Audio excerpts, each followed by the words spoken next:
নমস্কার, আমি ডক্টর মিঠু মুখার্জি। আজকে আমি বলছি একটা তন্ত্র মতে পরীক্ষায় কী করে পাস করা যায় বা ভালো রেজাল্ট করা যায় বা পরীক্ষার উত্তরগুলো টকাটক দেওয়া যায় কী করে। আপনারা একটা কাজ করবেন, মানে এটা যে পড়াশোনা করবে সেই কিন্তু করতে পারে কাজটা। মা, বাবা, জ্যাঠা, কাকা করে দিলে হবে না। এটা তান্ত্রিক প্রয়োগ একটা। এতে ভয় পাওয়ার কিছু নেই।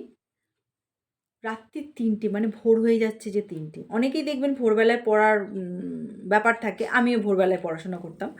তো ওই ভোরবেলায় উঠে এক টুকরো কর্পূর, এক টুকরো ফটকিরি আর একটা লং, এই ৩টে জিনিস নেবেন।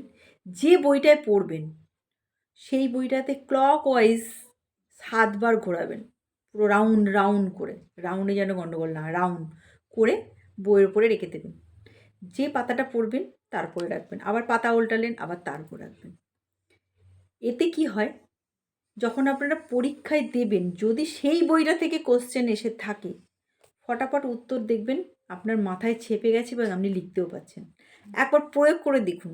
একটা পরীক্ষায় নয়, প্রয়োগ করে দেখুন। তারপর পরেরগুলো করবেন।